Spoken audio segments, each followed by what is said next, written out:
कैलाश पर्वत के सुंदर शिखर पर माता पार्वती जी ने श्री महादेव जी से पूछा, हे महेश्वर, मुझसे आप वह गुप्त से गुप्त बात कहिए जो सबके लिए सब धर्मों से भी सरल और महान फल देने वाला हो। हे नाथ, अगर आप भली भांति प्रसन्न हैं तो आप उसे मेरे सम्मुख उसे प्रकट करें। हे जगन्नाथ, आप आदि मध्य और अंत रहित हैं। आपकी माया का कोई पार नहीं है। आपको मैंने किस भांति प्राप्त किया है, कौन से व्रत तप या दान से पुण्य फल से मुझे आप वर के रूप में मिले हैं। श्री महादेव जी बोले, हे देवी, यह सुन, मैं तेरे सम्मुख उस व्रत को कहता हूँ जो परम गुप्त है। जैसे तारागणों में चंद्रमा और ग्रहों में सूर्य, वर्णों में ब्राह्मण, देवताओं में गंगा, पुराणों में महाभारत, वेदों में साम वेद और इंद्रियों में मन श्रेष्ठ है, वैसे ही पुराण और वेद सब में इसका वर्णन आया है। जिसके प्रभाव से तुमने मेरा आधा आसन प्राप्त किया है, हे प्रिय, उसी का मैं तुमसे वर्णन करता हूँ। सुनो। भाद्रपद मास के शुक्ल पक्ष की हस्त नक्षत्र संयुक्त तृतीया तिथि के दिन इस व्रत का अनुष्ठान मात्र करने से सब पापों का नाश होता है। तुमने पहले हिमालय पर्वत पर इस महान व्रत को किया था जो मैं तुम्हें सुनाता हूँ। पार्वती जी बोली, हे प्रभु, इस व्रत को मैंने किस लिए किया था यह मुझे सुनने की इच्छा हो रही है, सो कृपा करके कहिए। शंकर जी बोले, आर्याव्रत में हिमालय नामक एक महान पर्वत है जहाँ अनेक प्रकार की भूमि अनेक प्रकार के वृक्षों से सुशोभित है, जो सदैव बर्फ से ढके हुए हैं तथा गंगा की कलकल ध्वनि से शब्दायमान रहता है। हे पार्वती जी, तुमने बाल्यकाल में उसी स्थान पर परम तप किया था और 12 वर्ष तक के महीने में जल में रहकर तथा बैसाख माह में अग्नि में प्रवेश करके तप किया। श्रावण के महीने में 12 खुले निवास का अन्न त्याग कर तप कर रही थी। तुम्हारे उस कष्ट को देखकर तुम्हारे पिता को बड़ी चिंता हुई। वे चिंतातुर होकर सोचने लगे कि मैं इस कन्या का विवाह किससे करूं। इस अवसर पर दैव योग्य शिव ब्रह्मा जी के पुत्र नारद जी आए। देवर्षि नारद ने तुम शैलपुत्री को देखा।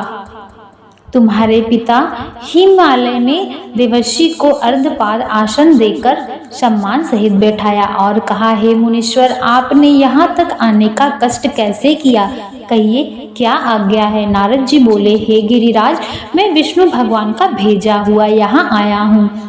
तुम मेरी बात सुनो। आप अपनी कन्या को उत्तम वर को दान दे दो। ब्रह्मा, इंद्र, शिव आदि देवताओं में विष्णु भगवान के समान कोई भी उत्तम वर नहीं है, इसलिए मेरे साथ मत में अपनी कन्या का विवाह भगवान विष्णु से करा दो।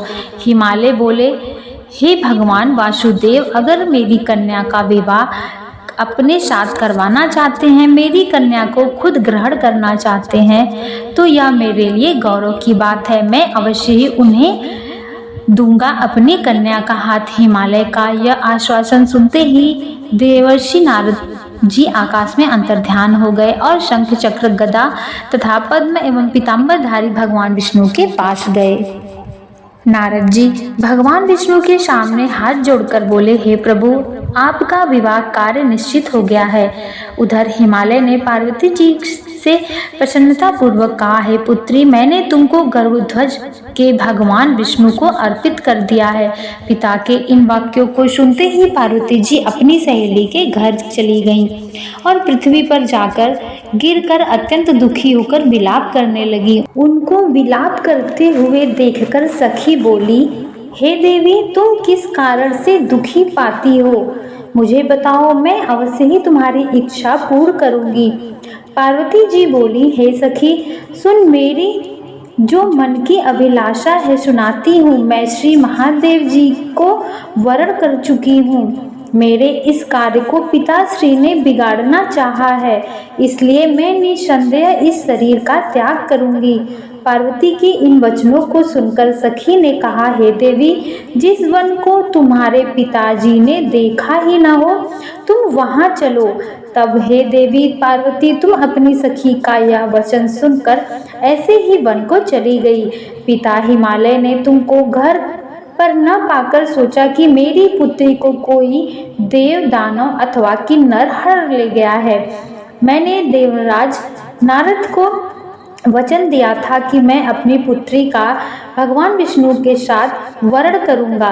हाय, अब यह कैसे पूरा होगा? ऐसा सोचकर वे बहुत चिंतातुर होकर मूर्छित हो गए। तब सब लोग हाहाकार करते हुए दौड़ पड़े और मूर्छा दूर होने पर गिरिराज से बोले कि हमें आप अपनी मूर्छा का कारण बताओ। हिमालय बोले, मेरे दुख का कारण यह है कि मेरी रत्न रूपी कन्या को कोई हर ले गया है, या सर्प डस गया है, या किसी सिंह या बाघ ने मार डाला है। वह न जाने कहाँ चली गई है, या उसे राक्षस ने मार डाला है। इस प्रकार कहकर गिरिराज दुखी होकर ऐसे कांपने लगे जैसे तीव्र वायु से चलने पर कोई वृक्ष कांपता है। तत्पश्चात हे पार्वती, तुम्हें गिरिराज साथियों सहित घने जंगल में ढूंढने निकले। सिंह, व्याघ्र, ऋक्ष आदि सिंहों से भरे महाभयानक प्रतीत होता था वह जंगल।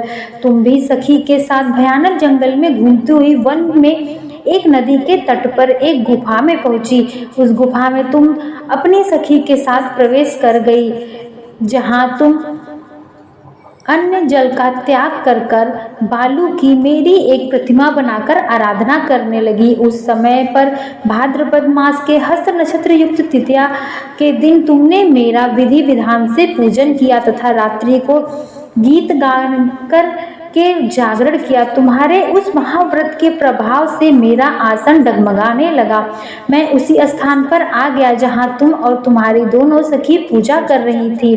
मैंने आकर तुम्हारे सामने तुम्हें वरन देने को कहा कि मैं तुझ पर प्रसन्न हूँ, तू मुझसे वरन मांग। तब तुमने कहा कि हे देव, यदि आप मुझ पर प्रसन्न हैं तो आप महादेव जी मेरे पति के रूप में मुझे मिल जाएं। मैंने तथास्तु ऐसा कहकर कैलाश पर्वत को चला गया मैं, और तुमने प्रभात होते ही उस बालूशाही प्रतिमा को नदी में विसर्जित कर दिया। हे सूर्य, तुमने वहां अपनी सखी सहित व्रत का पारण किया। इतने में तुम्हारे पिता हिमवान तुम्हें ढूंढते ढूंढते उसी घने जंगल में आ पहुँचे। उस समय तुम्हारे नदी के तट पर दो कन्याओं को देखते ही उन्होंने वहां पर आकर मूर्छित होकर गिर पड़े, और जब होश आया तब बोले, हे बेटी, तुम इस सिंह व्याघ्र युक्त जंगल में क्यों चली आई? तुमने कहा, हे पिताजी, मैंने पहले ही अपना शरीर शंकर जी को अर्पित कर दिया है, किंतु आपने इसके विपरीत कार्य किया, इसलिए मैं वन में चली आई। ऐसा सुनकर हिमवान ने तुमसे कहा, मैं तुम्हारी इच्छा के विरुद्ध यह कार्य नहीं करूँगा। तब वे तुम्हें लेकर घर को आए और तुम्हारा विवाह मेरे साथ करा दिए। हे प्रिय, उसी व्रत के प्रभाव से तुमको मेरा अर्ध आसन प्राप्त हुआ है।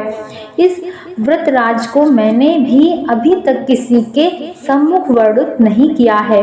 हे देवी, अब मैं तुम्हें बताता हूँ कि इस व्रत का यह नाम क्यों पड़ा। तुमको तुम्हारी सखियां हरण करके वन में लेके चली गई थी, इसीलिए हरितालिका नाम पड़ा इस व्रत का। पार्वती जी बोली, हे स्वामी, आपने इस व्रत राज का नाम तो बता दिया, किंतु मुझे इसकी विधि एवं फल भी बताइए कि इसके करने से किस फल की प्राप्ति होती है। तब भगवान शंकर जी बोले, इस स्त्री जाति के आयुक्तम व्रत की विधि सुनिए। सौभाग्य की इच्छा करने वाली स्त्रियां इस व्रत को विधि पूर्वक करें। केले के खंभे से मंडप बनवाकर उसे बंदरवारों से सुशोभित करें। उसमें विधिवत रंगों से रेशमी वस्त्र की चांदनी ऊपर तान दें। चंदन आदि सुगंधित द्रव्यों से उस मंडप को लिपवाएं। शंख, ब्रह्री, मृदंग आदि बजाते हुए आए। विधि पूर्वक मंगलाचार करें और श्री गौरी शंकर की बालू निर्मित प्रतिमा स्थापित करें। फिर भगवान श्री पार्वती जी का गंध, धूप, पुष्प आदि से विधि पूर्वक पूजन करें। अनेक नैवेद्यों का भोग लगाएं और रात्रि को जागरण करें।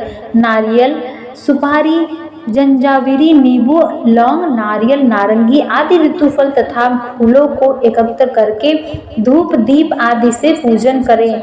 हे कल्याण स्वरूप शिव, हे मंगल रूपेश शिव, हे मंगला रूपेश्वरी, हेमाश्वरी, हे शिवे, सब कामनाओं को देने वाली, हे कल्याण रूपे, मैं तुम्हें नमस्कार करता हूँ। कल्याण स्वरूप माता पार्वती, हम तुम्हें नमस्कार करते हैं। भगवान शंकर जी को सदैव नमस्कार करते हैं। हे ब्रह्म रूपिणी, जगत का पालन करने वाली माँ, आपको नमस्कार करते हैं। हे सिंहवाहिनी, मैं संसारिक भय से व्याकुल हूँ, तुम मेरी रक्षा करो। हे महेश्वरी, मैंने इस अभिलाषा से आपका पूजन किया है। हे पार्वती माता, आप मेरे ऊपर प्रसन्न होकर मुझे सुख और सौभाग्य प्रदान कीजिए। इस प्रकार के शब्दों द्वारा उमा सहित शंकर जी का पूजन करें। विधि पूर्वक कथा सुनकर गौ, वस्त्र, आभूषण आदि ब्राह्मणों को दान करें। इस प्रकार से व्रत करने से सब पापों का नाश होता है और सब पाप नष्ट हो जाते हैं। हे गौरा माता, इस कहानी को जो भी नारी और व्यक्ति सुन रहे हो तथा हुंकार भर रहे हो, उनको हमेशा अखंड सौभाग्यवती का वर प्राप्त देना, वरदान देना और आशीर्वाद देना। इसी के साथ बोलिए माता पार्वती, माता गौरा की जय।